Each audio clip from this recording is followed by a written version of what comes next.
Boss Lady Conversations with Monica L. and Coach Khaya. Boss ladies are Vulnerable, authentic, love, hopeful, abundant. respected.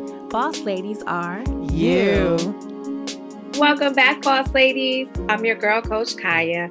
I'm a boss wife, mompreneur, sister, writer, and certified transformational coach.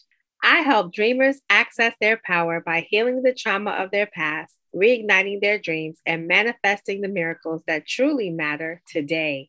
My IG handle is @I am Coach Khaya. Hello, boss lady listeners. I am Monica L., a boss lady, Cleveland born, LA raised, on a journey of freedom and happiness as an educator, entrepreneur, self-published author, and poet. Let's get it. My IG handle is @MonicaL_writer. And shout out to all of our followers of Boss Lady Conversations podcast. We appreciate your time and support so much.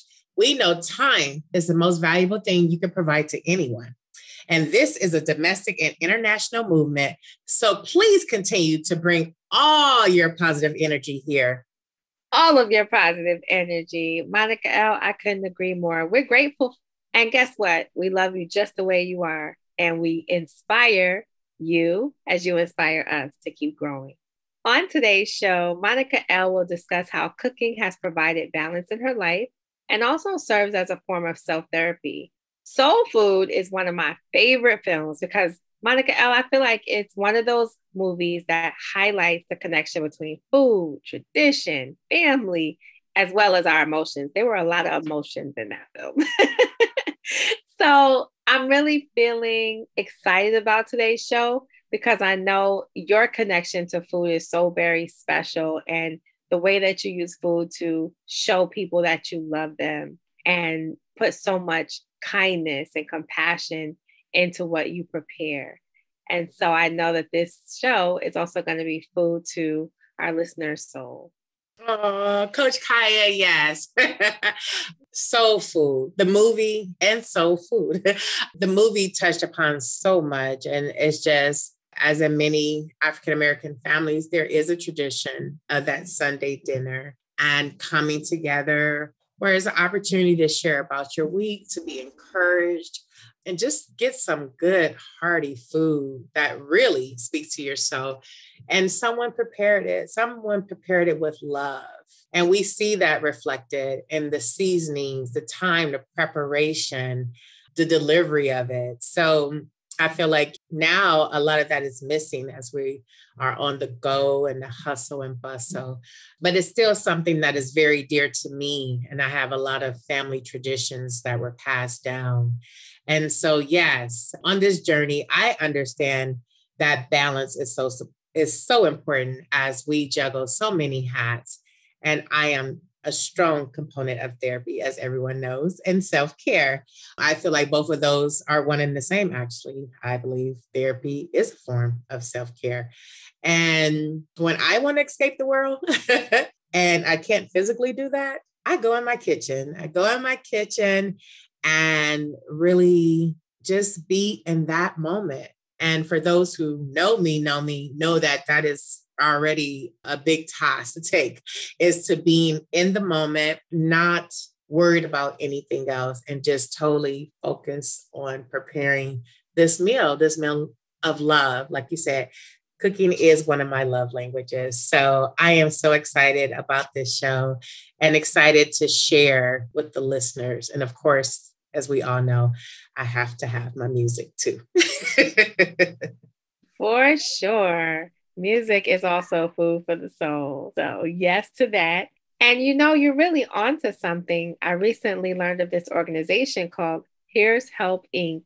And they have a culinary arts program called Cooking as Therapy, where people can learn all about how food affects your mood, how cooking can be a tool to help people overcome addiction. So there is something to this. And Monica L., personally, I was pretty late to discovering your passion for cooking because we always went out.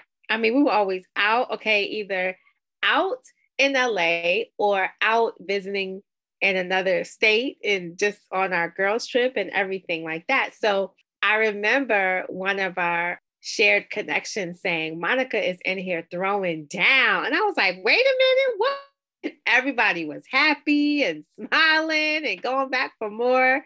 And I said, oh my goodness. And so it was such a great experience for me to have, and just to see you in the kitchen and just learning your techniques and just seeing all of the love and joy that you put in your food. So I'm excited, and I think our listeners are going to really learn a lot today.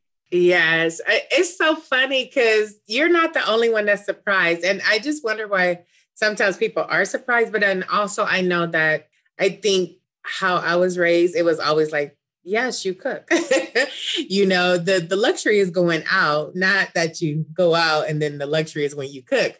And so a lot of people are surprised that I cook. And I feel like I have some dishes that I've really mastered and I enjoy it. But that is a difference. I just want to point out there's a difference when you're cooking because you need to eat and when you are cooking for enjoyment and as a form of therapy or just as an expression of love. Get it. So I would say, when did you first begin to embrace cooking as therapy? And that is a really great question because obviously you have to be self-aware to know that you're using it as therapy and not just doing it. And I would like to say, well, let me just back up. I've been cooking since I was a teenager. So maybe not the Sunday meal, but I had been cooking, but it was more cooking because I needed to eat. But I would say that in my 30s, I started to use cooking as my therapy because I realized that there were certain dishes that I really liked and I couldn't go nowhere else and get it the way I liked it. And more importantly, I really realized how I was able to block out things and life experiences while I was doing that. And I found joy. I found joy in just being in the moment and not so attached to my phone, attached to everything that else was going on. So then that's when I said, And then collard greens is one of my favorite meals. And the way I prepare it, it takes a lot of hours. And a lot of times people just don't even understand what I'm still doing. Like, how long you gonna cook them greens? It's one of those things where, I got to smoke the turkey. It's a whole routine. It's a process.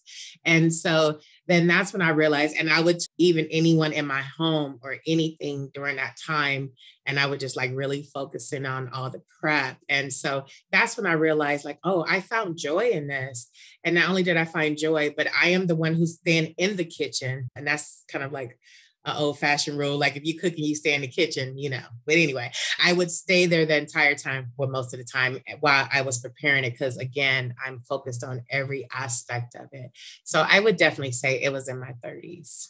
That's so beautiful. And when you describe it that way, it really feels like it's a meditation. People think meditation is only closing your eyes and sitting in one spot, but meditation can be anything where your entire attention and your entire being is focused and calm. Yes. Very calming. It's very calming for me. Very calming. And I'm able to escape. Like I really do feel like I'm not in my current space or anything. Like I am really, it's almost like an outer body experience where I'm just so focused because I know how I want this meal to taste. I know the things that have to go into it. I know the timing of everything. It's a whole process, but you're right. It is like meditation because my mind is focused on one thing and I find joy in it. There it is. So how do you think your cooking time differs from your traditional self-care time or just time spent with yourself?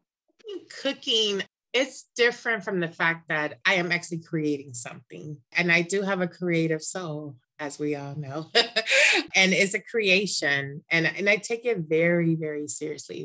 When I'm doing self-care, it could just really mean me sitting somewhere and someone providing me with a service, which is enjoyable too, but I'm not always physically involved in it, In my alone time, it could be, me writing or walking, but this is really like there is a task and there's a task you're going to complete where alone time and when I'm writing, I could maybe write a line or a page. It's not one day it will be a finished product, maybe, or it could be just brainstorming. But where I feel like with cooking, it's like I know what the end product is supposed to look like. I know the time period. And then if I have that special someone in proximity, then I'm also going to share that with them. Granted, if it comes out the way I want it. If not, then I will just keep it for myself. So yeah, it definitely varies. And I'm very mindful of it. So it's not just me going and cooking, but it's me going to the grocery store. It's me getting the items. It's me prepping the items. So it's a process, but all those things make me happy because I'm doing it myself and I know what the product is supposed to taste like. And so it just provides me with joy knowing that I've created something from start to finish and that I really gave my whole heart and soul to it. And I do cook with love and you know the difference and you see the difference. Yeah, like I'm really into it. It's not just like, okay, I'm just throw it in the microwave 5 minutes and hope for the best. Yeah. So how often would you say that you have your therapeutic cooking time versus like, hey, I just need to make a meal and get out of the kitchen? Now, that's a great question. It's really when I feel it. It's really when I feel it. It's when like the emotion comes over me or I really feel like I need to escape but I can't leave my house. So it's not as often as I would like because sometimes, you know, cooking can be different. So let me just say that as well. I'm not always alone when I'm cooking, like when for our mutual friend, it was a whole house full of people. So I really enjoyed that because I enjoyed their reactions and how they enjoyed it. So that provided another layer of joy for me. Like I prepared something and because, you know, sometimes we're our worst critic. Well, most time we are our worst critic. So that they actually delighted in it and knowing that they did and that they shared it and they shared it with you and they wanted more. So that even added to it because, you know, sometimes when you cook for large groups, it's very different than cooking for yourself. So, but it's still a creation. I really look at that now, like it's more my creativity, but it is self-care. And I think that if we can like change the mindset that you don't necessarily have to leave your total environment in order for self-care, in order to escape your environment, like how we talked about, like if you want to walk on the beach, you know, pull up the YouTube clip. And I think that that's important, especially during these times where everyone may not have the same resources or the same opportunity to physically go somewhere or maybe just not feel safe. Let's acknowledge that some people just don't feel safe being outside and rightfully so. So the fact that you can find some kind of pleasure, whether it's gardening or, you know, if you like to paint, whatever you could do in your house and have that peace. I love music. So cooking is providing me with movement. I might think I can sing for 2 seconds. It provides a lot, but then it is nice when you have someone to share it with as well. I love that so much. And thank you for reminding me about the beach situation because I forgot. That made me so happy. Yes, yes. The beach is beautiful. Yes. So walk us through the steps you take to create a therapeutic cooking experience. Oh, wow. That's a great question. Intentional. And I think we talk about that like a lot, like really being intentional. Like for this next time period, I'm going to shut out everything. My phone is on silent. I'm making sure I have all my ingredients because any of the cooks out there know, like, that's the worst. If you go in the kitchen ready to cook a meal and you realize you don't have one thing, you're just like, I'm done. This is not happening. This is not happening. It was a great thought. Or where's Instacart? Oh, I got to run to the store now. So that just changes everything. So I really go in it intentional, like, and to be 100% transparent, more than likely I'm going through something. And something is either heavy on my mind or heavy on my heart. And I'm like, I need a moment. I need a moment to separate. So let me go in this kitchen and let me just cook something. And I really obviously go and gather all the items, ingredients that I need to do to prepare the meal, whatever meal it is. And I go through the prep process. More than likely, I'm turning off my phone and maybe finding my best Spotify or Pandora station. And I just tune out everything. And if someone's in the house, they know like it's not time to talk to Monica. She's doing her thing. Let her do her thing. And it's just something about, for me, like just cutting up the vegetables, like, and just taking that time, because I feel like in this world, we're always so rushed. We're always rushing, rushing, rushing. And I feel like with cooking, you really have to take your time with it, because last thing you want to do is cut your finger off, you know? So you really got to take your time. You got to really like be patient too. And patience is something I struggle with. So you have to know that, you know, you have to make sure the fire is right. You got to make sure you got the right pans. So it's really like just taking things that sound so simple, but really just taking the time and focusing in on one thing. And I think that helps calm my mind and calm my soul. Obviously, I'm not a clinician, but for anyone who's dealing with any type of anxiety or gets so anxious about things, you know, it really helps you calm your own self down.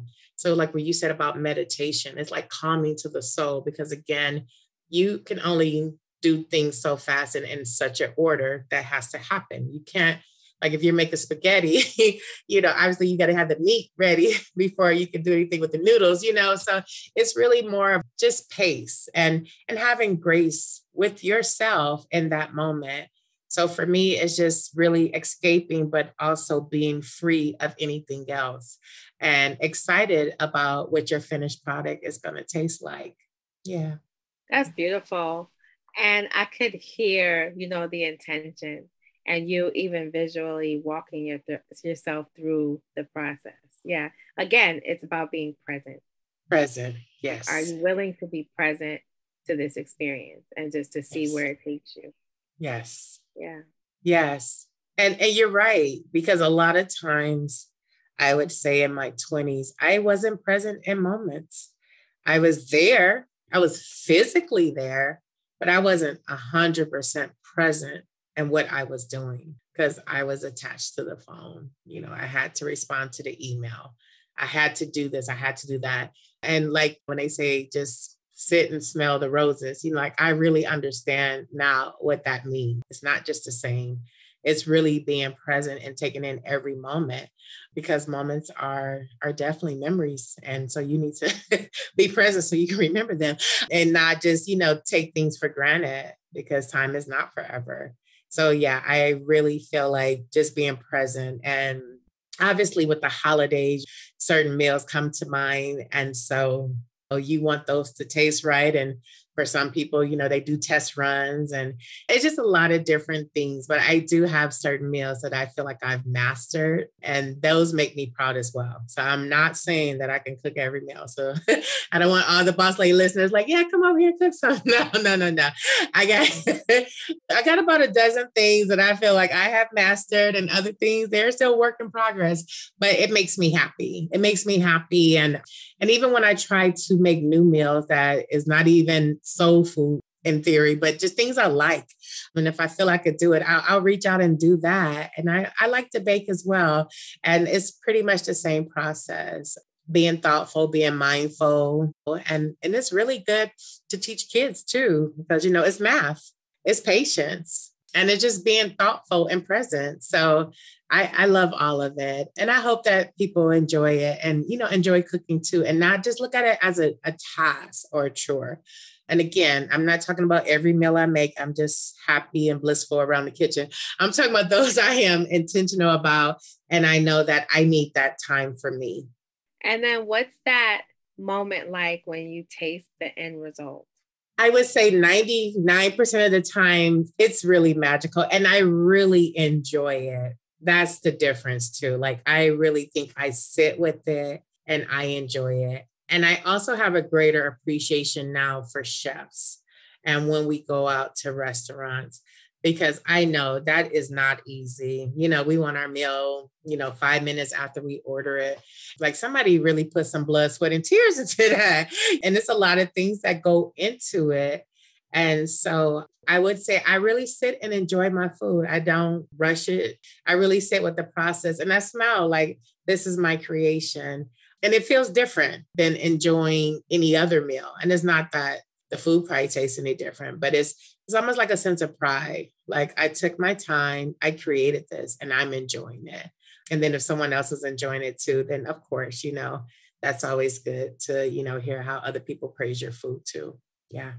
Oh, that's beautiful. I wanted to ask you, I know that you've always been a person that looks out for other people, and you've been doing that through your writing, more recently through your affirmation journals and through your college process book to help young people figure out that path to college and how they can get scholarships and all the resources that they now have access to.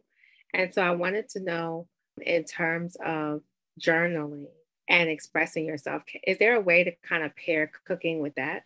That's a great question. And thank you. Yes, my positive affirmation journals are available on Amazon. Pick up your copy. I think it all is, it's interesting about life, or I could say my own journey. I feel like my journey was always, I want to get out the house. I want to go far away. I want to go far away. I want to stay. I want to be on the beach with a drink. But as we talk and as we grow, and again, I'm just speaking for myself, when you have that inner peace, when you truly have that inner peace, it's like, I don't have to go anywhere. I can really be by myself and I can enjoy what I create. Positive affirmations, help you with that, pouring into yourself. Because again, if you don't love you, then how can anyone else love you or even love you the way you need to be loved? So I would say that definitely all the things that I can do for myself, enjoy being by myself, all of that is equal. I think like everything has a space, whether you're walking outside, that has a time and a space, whether you're getting a massage, that has a time and space, but just journaling and really pouring into yourself. And a lot of times it's so much other stuff around us that we really need to silence the noise that is not contributing for our greater good, is not providing healthy values to us, or whatever we need in that moment. And what I'm trying to do is create that for myself, whatever healthy things I need, not always having to go outside for that. Like I don't have to physically travel across the country for that, but how can I create it internally and always have it? Because if you can create it yourself, then you will always have it. If you always got to look outside for it, then you won't.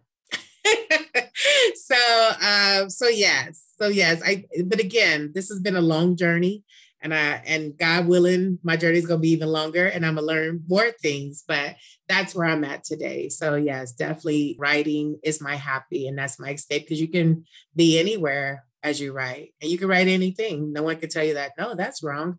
I mean, grammatically it could be wrong, but but it's your thoughts, it's your vision. And I do believe that we're all creative beings and souls, and we just have to allow ourselves to be that. There it is. Gems on gems on gems. Is there anything else that you would like to share with our listeners about your boss lady journey? Oh, it's a journey. Enjoy every moment, even the moments that are not happy, because they're lessons. They're lessons. And spirituality, and obviously my sister circle has supported me on this journey. There's been highs and there's been lows, but I'm still here. And I think that that's the beauty of it. As my mother would say, you don't know what tomorrow has in store. So we know that everyone has their own story to tell, but just be present for you. Be present for you and know that there's always tomorrow. So give it all you got. Give it all you got, boss ladies. Fantastic. So, is there anything that you want to say about where everyone can pick up the affirmation journals or any of your books? Because you have multiple books. Yes, thank you, Coach Khaya. So, all of my books, Still a Lady, my positive affirmation journal, and college readiness is all on Amazon. It's up under Monica L. So that is my pen name. So Monica EL. And I will also have it on our Boss Lady Notes, and I would have it on our IG page. So definitely follow us. But more importantly, just keep going for your dreams. That's one thing. Like everyone has a dream, go for it.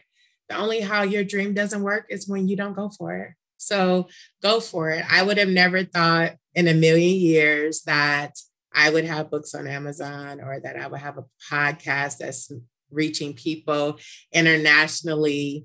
But you know what? It is. Me and Coach Khaya, you just go for it. Don't let anyone stop you. Don't let anything stop you. Even if you don't think you have the resources, like research, you'll be surprised what you can do. And we'll talk more about that, how you can publish a book on Amazon for almost free. Some people would say free, but we'll talk more about that later. But I just want everyone to let your light shine. We all have a light. Just allow your light to shine, even on the darkest days that you may have. Let your light shine. Well, boss ladies, if your soul is hungry, you know exactly what to do. We hope that you've enjoyed this episode of Boss Lady Conversations with Monica L. And of course, we took some notes for you. Number one, take the time to set your intentions and focus on every part of your task during the therapeutic cooking experience. Number two, give yourself the gift of being present to every moment. Time is not forever, and moments are memories. Number three, the end result can be magical. Enjoy it. Smile. Think of what you've made as your personal creation. Be proud of what you've done. And number four, find your passion and live your bliss. The things that bring you joy may also lead you to your next best chapter or your new love language. Go for it, boss ladies. Thank you so much for joining us today. And thank you so much, Monica L., for sharing your soul food with us today. Let us know if cooking is your love language, or if you have some ideas about how to embrace the therapeutic benefits of cooking. As always, we'd love to hear from you, boss ladies.